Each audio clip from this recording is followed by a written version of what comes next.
Welcome to the Jenna Ellis Show, sponsored by Legacy Precious Metals. There has never been a better time to invest in precious metals. Visit legacypminvestments.com. That's legacypminvestments.com. I'm Jenna Ellis. Join me tonight on the Salem News Channel for Jenna Ellis Tonight, each and every weeknight at 9 p.m. Eastern. So for today, there has been a lot of controversy this week over the RNC platform that is changing to excise the definition of marriage and also water down pro-life. So what does that actually look like? We're going to be breaking down the language and contrasting the 2024 platform from the 2016 and 2020 platform. So Father Frank Pavone of Priests for Life, Abby Johnson, and also Walker Wildmon from the American Family Association will join me to give their commentary on why the Republican Party is doing this, what people of faith need to do in response, and what we should be expecting from the RNC convention next week. So we are going to go live here on the Salem News Channel next week on Wednesday and Thursday for the Vice President and the President. So tune in for Jenna Ellis Tonight, 9 p.m. Eastern tonight.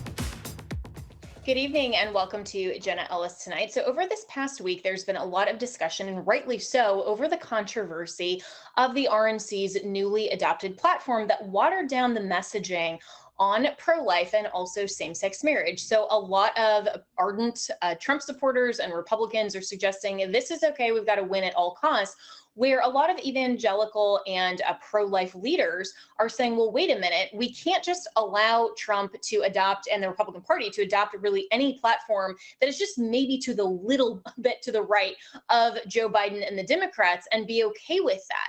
So what do those party platforms contain, and what is the difference between 2024 and 2016? Well, this is what the 2016 Republican Party platform had to say about abortion. Listen to how strong this commitment to pro-life has been in the past. And this is when President Trump first ran in the primary and was the nominee in 2016. So it says the Constitution's guarantee that no one can be deprived of life, liberty, or property deliberately echoes the Declaration of Independence's proclamation that all are endowed by their Creator with the inalienable right to life. Accordingly, we assert the sanctity of human life and affirm that the unborn child has a fundamental right to life which cannot be infringed. We support a human life amendment to the Constitution and legislation to make clear that the 14th Amendment's protections apply to children before birth. We oppose the use of public funds to perform or promote abortion or to fund organizations like Planned Parenthood, so long as they provide or refer for elective abortions or sell fetal body parts rather than provide health care. We urge all states and Congress to make it a crime to acquire, transfer, or sell fetal tissues from elective abortions for research. And we call on Congress to enact a ban on any sale of fetal body parts. In the meantime, we call on Congress to ban the practice of misleading women on so-called fetal harvesting consent forms, a fact revealed by a 2015 investigation. We will not fund or subsidize healthcare that includes abortion coverage. That is really strong. And clearly the RNC, at least back in 2016, understood that Congress also, as elected representatives of we the people, as the Dobbs decision well acknowledged, have an opportunity through the 14th Amendment and specifically delegated textual power that they can regulate abortion and all other moral issues surrounding what goes on with fetal tissue research and all of these things that pro-lifers have stood firm for since 2016, and even back as far as my lifetime has been, back when Roe was first initially adopted by the Supreme Court in 1973. But listen to how watered down the party platform has become. This is what the RNC has in 2024. We proudly stand for families and life. We believe the 14th Amendment to the U.S. Constitution of the United States guarantees that no person can be denied life or liberty without due process, and the states are, therefore, free to pass laws protecting those rights. After 51 years, because of us, that power has been given to the states and to a vote of the people. We will oppose late term abortion while supporting mothers and policies that advance prenatal care, access to birth control, and IVF fertility treatment. So, no mention of Congress, no mention of actually standing firm on pro life. So much of this has been watered down. So, let's welcome in a Priest for Life founder and ardent pro life advocate, Father Frank Pavone. And Father Pavone, I mean, this is really frustrating, I think, to a lot of people who are seeing that Trump, while he was the most staunch pro-life advocate in 2016 because he saw the necessity of getting the evangelical and Catholic vote, the faith-based vote, now they're basically jettisoning any sort of social issue stance for this watered down rhetoric and basically saying, you know, hey, let's just leave it up to the states. And if New York, Colorado, California want to have late term abortion, well, as long as the states decide, then okay by us. I don't think that conservatives should go ahead and accept this, but should call on Trump and the RNC to change the party platform back to what it said in 2016. What are your thoughts? Well, Jenna, thanks for having me on here in regard to this. You know, there's been mixed reaction among pro-life leaders. Let me put this in two contexts. First of all, of course, I was very happy to see the reference still to the 14th Amendment of the Constitution. I would have been even more concerned if that had been eliminated, because when we start talking about, you know, these words, we believe the 14th Amendment guarantees that no person can be denied life. This is actually stronger than the mission statements of many pro-life organizations.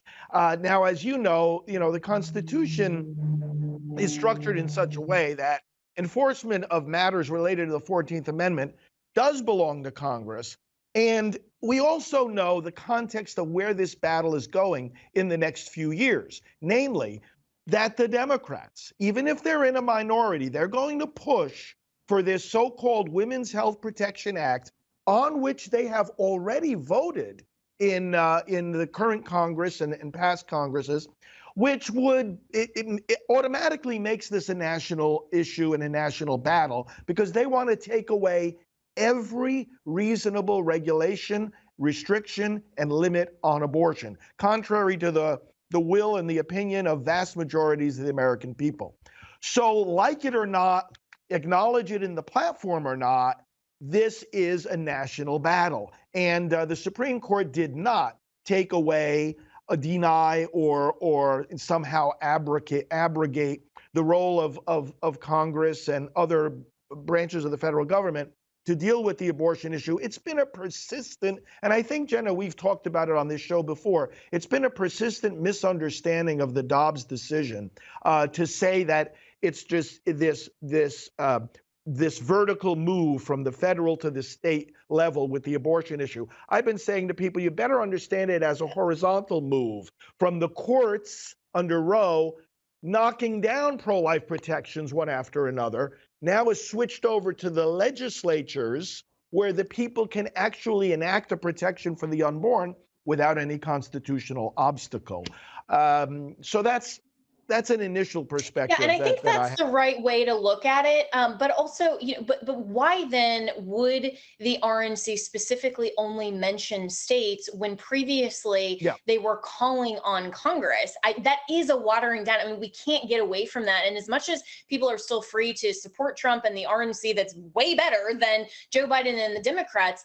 You're absolutely right to point out that the Democrats are going to push for their federalizing of abortion so-called rights. Oh, yeah. And they're going to be very open about that. Why can't we, as conservatives, and especially the RNC, be very open about the fact that we want Congress to legislate abortion regulation?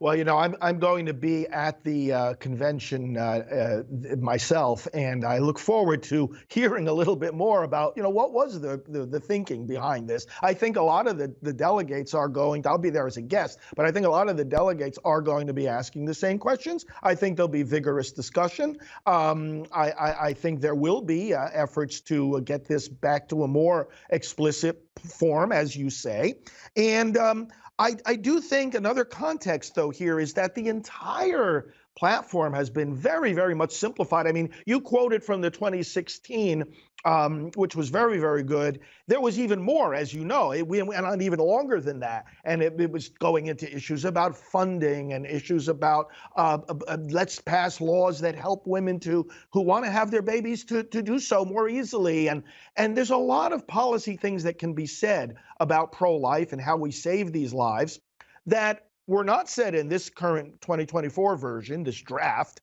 But that's true on all the issues, isn't it? I mean, they really, really honed this down to a much more simple document.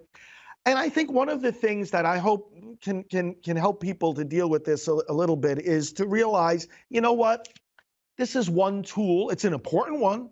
It's supposed to be a lighthouse for the party and for the candidates, but it's one tool in the toolbox. We have got to, I think, for example, of, the America First Policy Institute, and they have released a couple of months ago now, the HOPE agenda. Now, that's their policy statement on matters of pro-life and abortion. And it's pretty good, and it's pretty detailed in terms of the role of the federal government is intact.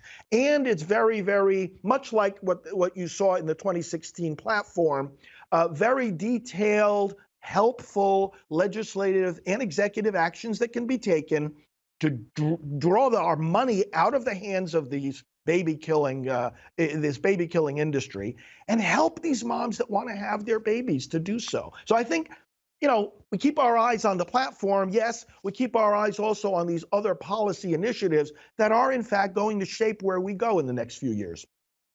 Of course. And I know that there are still ardent pro-life advocate organizations like yours, like Priests for Life, like Live Action, like, SBA. I mean, all of these are still going to do the work. But are you personally concerned that Donald Trump is backing away from his pro-life stance because he's afraid that it's going to hurt him in the general? Here's my view of that. As I listen to him, and I try to listen to him very intently, I've had a handful of conversations with him. You know him better than I do. But the point is this. He has a very deep sense, and I think a very accurate sense. This is and I think all our viewers understand and feel, this is no normal election right now. This is not a normal political battle that we're in right now over issues. This is an existential battle right now over the very survival of the nation we believe in. Jenna, it's very interesting that the abortion-related language in this new draft is not put where you might think it would go, bringing common sense to government and renew the pillars of American civilization, the place where the mention of the family and children are. It's not there. It's in the section. And right here, we're going to have to take a hard break, and I apologize, but we're going to continue our conversation with Frank Pavone on the flip side when we come right back.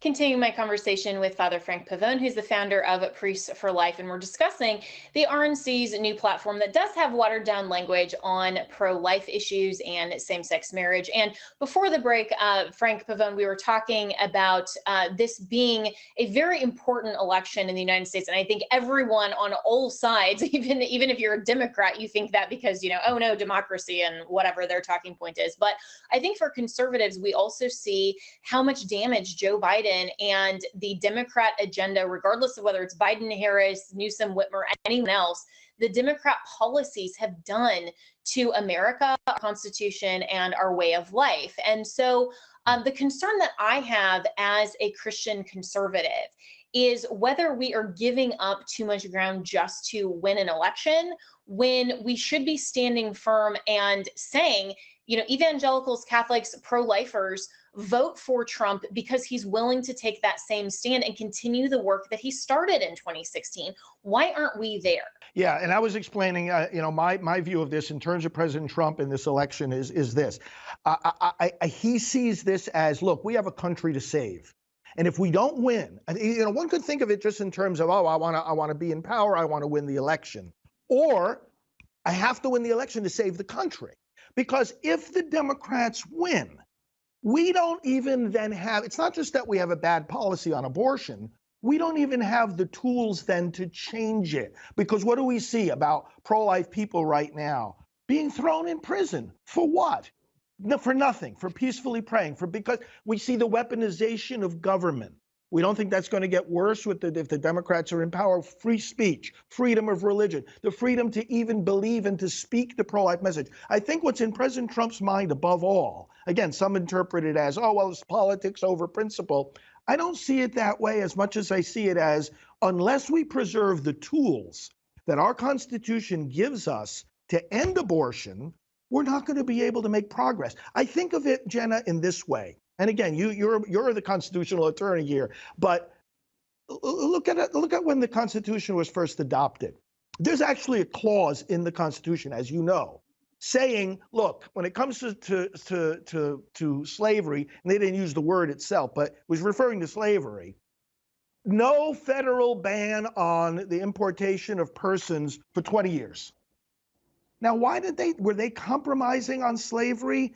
It was an issue of they had a country to start, and they knew they were not going to get that country off the ground in any united way unless they made some kind of provision.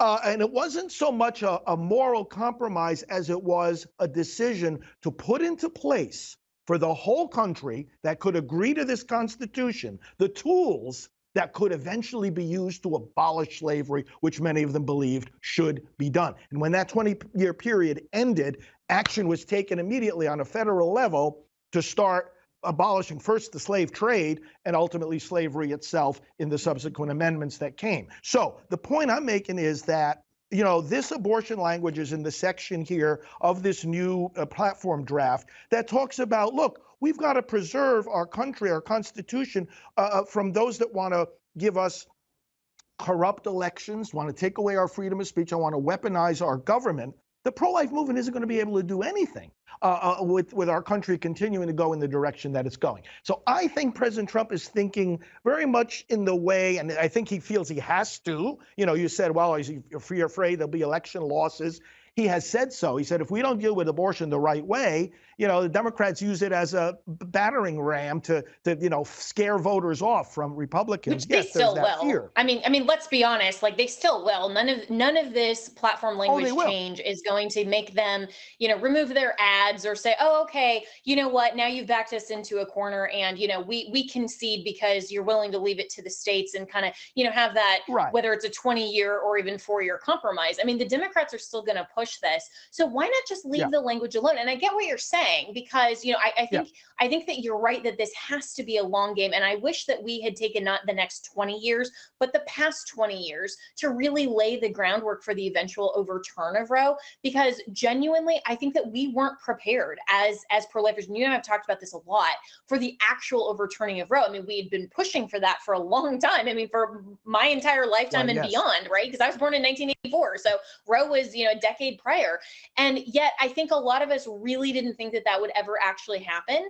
And so we weren't prepared. And so instead of taking the next 20 years, and I get your point, we have to have the tools in place. Why did it even take us this much time and this much, we're not prepared to not have a direction to go immediately after the Dobbs opinion came out. I mean, we did have a couple of legislatures that had some trigger legislation, good for them. Those are all being challenged. And now, there's a lot of different votes. But we as a nation have not articulated to the people well enough that pro-life actually matters and is the only possible position given the scientific observations that we can plainly make about when life begins. Well, and also given this fact, do you want your life, do I want my life protected in one state but not in another? Does that make any sense whatsoever? And that's the level at which this issue is. There's no room here for negotiation or yeah, we'll protect you at a certain age, but not at another age. But any kind of pro-life legislation has to be crafted in such a way that we recognize, or at least explained in such a way, that we recognize we're dealing with an immutable principle which cannot be broken in any way. But then when translated into practice, well, you've got to trudge along and make the progress that you can make. But notice what the other side is doing. They want to introduce into the state constitutions now. We'll have probably about 10 states with these ballot measures in November, which want to declare abortion something that not even the Supreme Court considered it to be a fundamental right. And this is where they want to take it back out of the hands of the people. So I see the Dobbs decision, and even in a sense, this revised platform, I see it as basically putting the burden back on our shoulders and really doing what you're saying is, hey, folks, wake up, stand up, speak up. This is the most fundamental right we have. Everything depends on it. There's no room for compromise, and it's time for action now. We as pro-life leaders are going to do that. I don't expect President Trump or the Republican Party to do my job. My job has to be articulate those principles, fire up people's minds and souls to fight abortion, love the unborn, and let's get the job done. That's our role as a pro-life movement. We've got to be smart enough to work with the political system that we have, to recognize when our options are limited. And Jenna, that's where I'm concerned about, some pro-life leaders that don't seem to be able to do that. And that's a disservice to the people that they're leading. You've got to maintain the principle and at the same time give people practical wisdom, political wisdom, legislative wisdom. A lot of that is rooted in understanding history, but we can join those two together. Then you have a winning formula. And I think we're going to get there. I think we're going to get there in the next few years, and certainly in the long term, we'll get to full protection for the unborn, which, as you say, is the only acceptable goal. Yeah, and that's a much more hopeful message, I think, for a lot of us that are very concerned that, the Republican Party is drifting on abortion, on social issues, on, we didn't even touch on the whole same-sex marriage provision. I mean, all of these things, I think it is very hopeful, the message that you're bringing, Father Frank Pavone, that we can still stand firmly for our beliefs and for advocating in the law, all of these different provisions. And I really hope that we do make progress for life in the next, not even 20 years, but just even the next 5 in the next presidential term. But we'll be right back to talk more about this here on Jenna Ellis Tonight.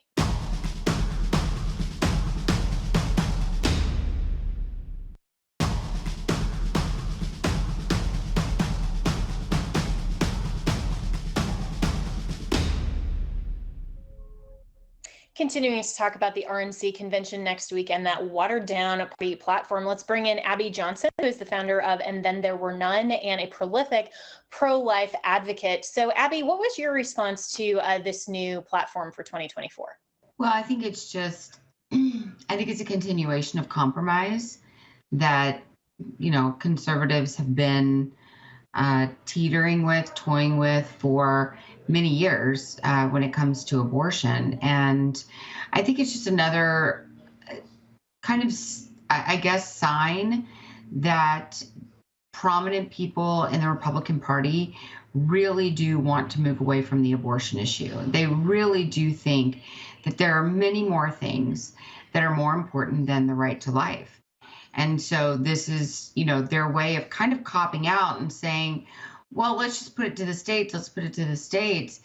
But there's absolutely no reason that this shouldn't be a federal issue as well. Yeah, I mean, the Dobbs decision, as we've been pointing out for this whole show, gave the issue of regulation of abortion to the people and their elected representatives. That includes Congress. And I think a lot of people on the right are really confused about the pro-life stance after Roe versus Wade. I mean, it's not like the pro-life movement has ever said, oh, once we overturn Roe versus Wade, then we're done. And we're totally fine with whatever blue states want to legislate, even partial birth abortion, as long as the people decide. I mean, that's godless populism. Well, it is. And I think it's kind of strange because I've talked to, as I've been talking about this on my social media and things like that, and people are like, well, I don't get it. You wanted to overturn Roe v. Wade. You wanted it to go back to the states. Now you have it. Now you're complaining. I'm like, okay, no. Yes, we wanted to overturn Roe v. Wade, but no one ever said, okay, and when we overturn Roe v. Wade, then states will just be allowed to kill babies up until birth, and it won't be a federal issue anymore, and we're not going to care about the 14th Amendment. And you can just kind of be like this hedonistic society, or you can be a conservative society, depending on the state you live in. That was never the intention of the pro-life movement. The intention of the pro-life movement is always to protect life everywhere in every state from the moment of conception. Yeah, and I think that's the sticking point that I have so much with this watered down platform is that it's not just about celebrating Roe versus Wade being overturned. It's about specifically acknowledging that this issue, is given back to the states, but not calling for Congress to do anything.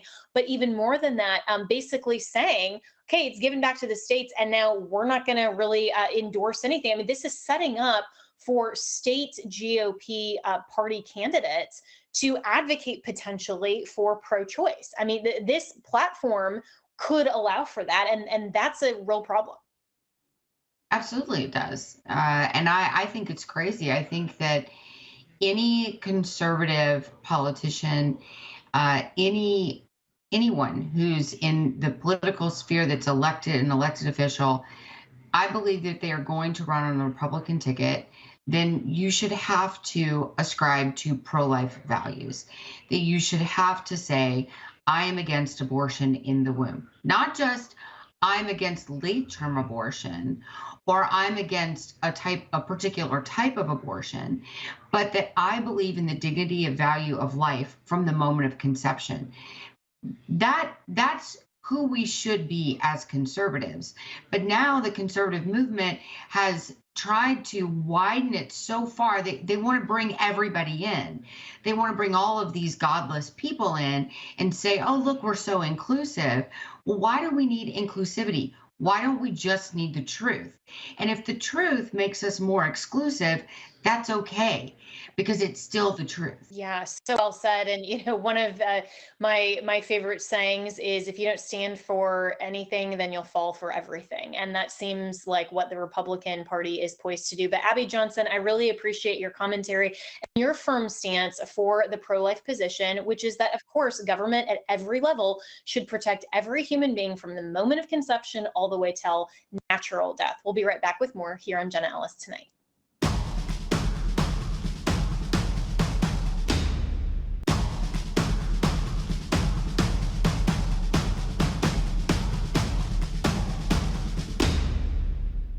Well, we're continuing to talk about the RNC platform and where the pro-life argument goes from here. So let's welcome in Walker Wildmon, who is the vice president at the American Family Association and host of At the Core on American Family Radio Network, where I also host Jenna Ellis in the morning. And you can find all of that at afr.net. So Walker, there's been a lot of mixed reaction to this watered down RNC platform. And some are suggesting, well, we can't win an election unless we kind of give up this really rigid pro-life stance. Others are saying, no, not so much. I mean, I'm one of them that says, hey, what was wrong with the 2016 platform when Donald Trump won against Hillary Clinton? Why aren't we standing up as conservatives and the Republican Party? Why aren't they standing up specifically saying, yeah, we're still dedicated to pro-life?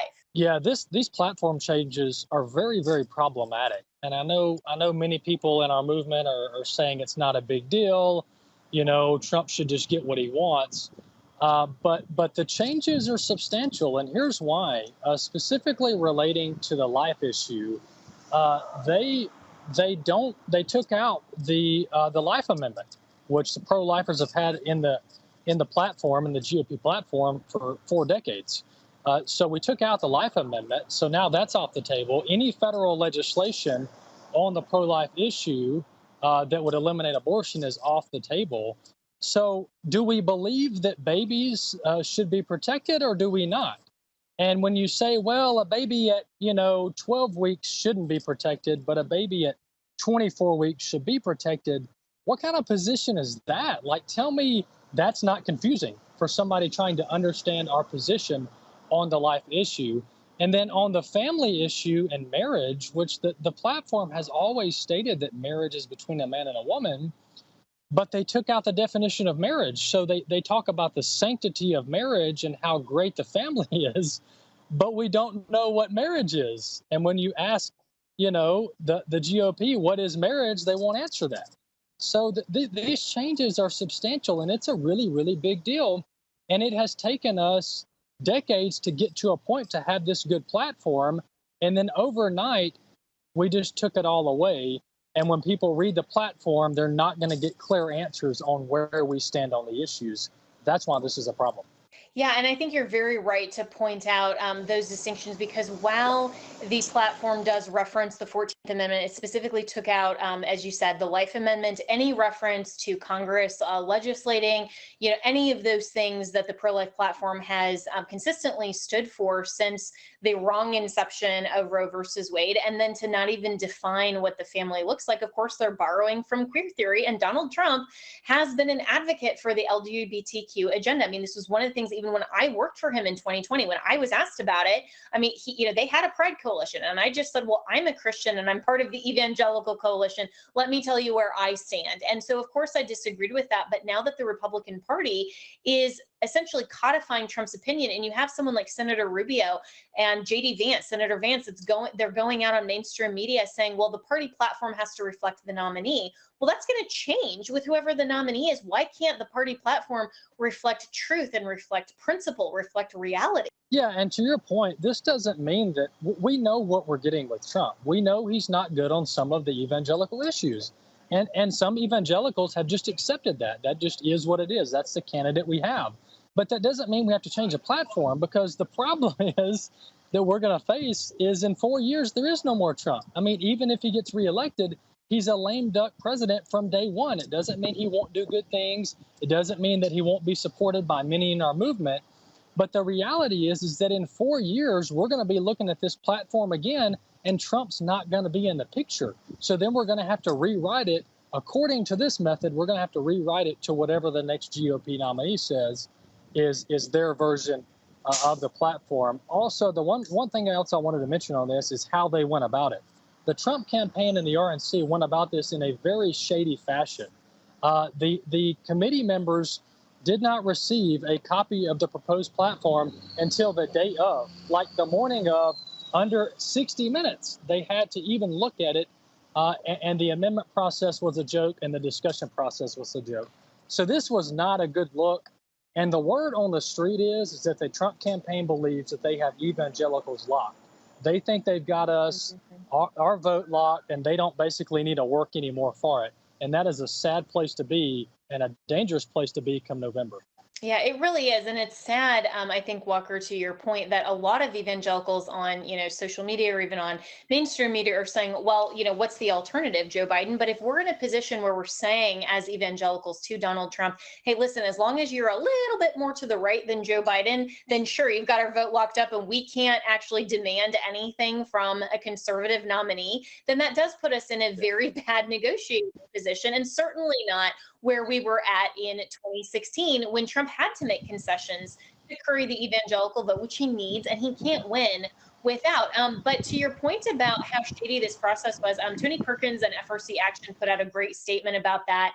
I played it earlier in the week, but I also talked to Steve Deace on the Jenna Ellis in the Morning Show on AFR earlier this week. And his position, which I thought was very interesting, was that, this is really a move so that the Trump family is in control of the Republican Party for a lot longer even than Donald Trump. Do you see that as potentially being kind of the move here, with, of course, Laura Trump being part of as the co-RNC chair, with Kimberly Guilfoyle being one of the delegates, Don Jr. heavily involved, that this is now kind of becoming the family business of politics? And if so, I'm kind of concerned. Yeah, I mean, you have Laura Trump basically heading the RNC, de facto heading the RNC. And then you have Donald Trump Jr. clearly very interested and involved in his dad's campaign, and of course was involved in the presidency as well. So that's not problematic on its face, but the fact that they don't share our values is problematic. I mean, the fact that they are weak on some of the core social issues and issues that Christians care about is problematic. If this is the direction we're going to go, where all we do is try to be a little bit better than the Democrats, that's not a winning party. That's not a winning party. And we need to provide clarity on the issues, and this platform doesn't do that. So there's a lot of areas that the Trump campaign is going to have to fix here. And we're going to be back at this in 4 years from now. No matter how the election goes, we're going to be back on this discussion in 4 years trying to fix this platform, because the changes that were made, there's some good stuff in the platform, but overall, the watering down of the platform is a net negative. Yeah. So where should Christians and evangelicals and conservatives be in terms of a stand and actually saying, no, this isn't okay with us? I mean, what does, for example, AFA Action or the American Family Association plan to do to rebut this and say, no, we're still ardently pro-life and for the traditional family and the definition of marriage? Yeah, our role is to push Trump to the right. There's plenty of people pushing him to the middle, pushing him to the left. We've got to push him to the right. And it's going to have to come with pressure. I mean, unfortunately, the evangelical movement and our leaders have been completely blocked out of this Trump campaign. I mean, there are no evangelical leaders that I'm aware of that I trust anywhere near Trump. He has pushed them all out, or someone around him has completely pushed them out. So we're going to have to be forcing his hand, and we're going to have to be pushing him to the right during the presidency. Wow. And, that is very different than 2016 and even 2020 when you had the Faith Coalition. I had Father Frank Pavone on earlier in this show, and, he said that he's only talked to Trump a handful of times. I mean, of course, those types of leaders are the ones that should be around Trump and historically have been. But I've seen the same thing where, the good people that were around him in 2016 and 2020 and not giving in to his kind of worst proclivities are no longer there, either don't support him or just don't have any access. And that's a very dangerous thing, because personnel really matters. That was one of the things that hopefully he'll be better on in the next administration, but I don't necessarily see it. So for conservatives, what, in just the last 30 seconds, what is our best play to try to push him to the right if we don't even really have his ear? Well, I think we're going to have to do our best to get the right people in the administration. And look, this does not mean we're there to undermine Trump. This is for the betterment of Trump and the betterment of his legacy. This is not about undermining Trump or subverting him. It's the opposite. We're trying to help him because we believe that our movement and our principles are the best for the country. So this is not us against Trump. This is let's help Trump and let's help our country moving forward. This is not about individuals or egos. This is about our country. We got to take a break here, but we'll be right back with more here on Jenna Ellis Tonight.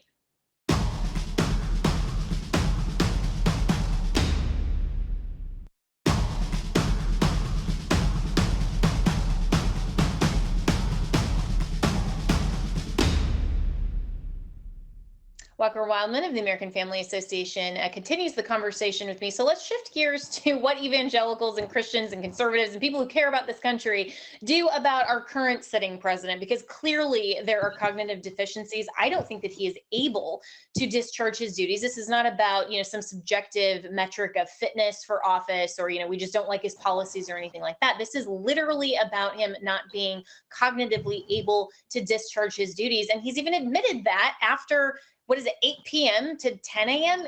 Like, don't bother me. And I'm not going to actually fulfill the role of the president. So the question is, who's actually running the White House?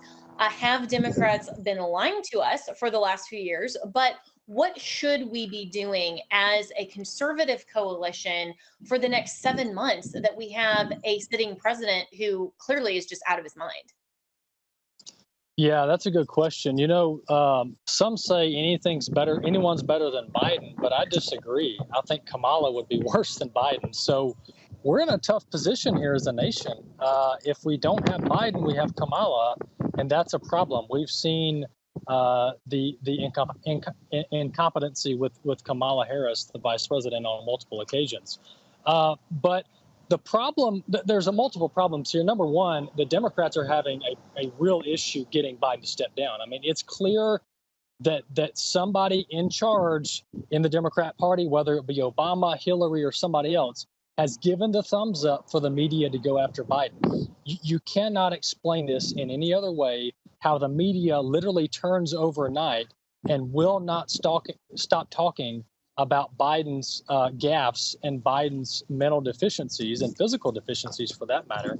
So someone in the Democrat Party gave the media and CNN and MSNBC thumbs up to go after Biden. So somebody high up in the DNC wants Biden out.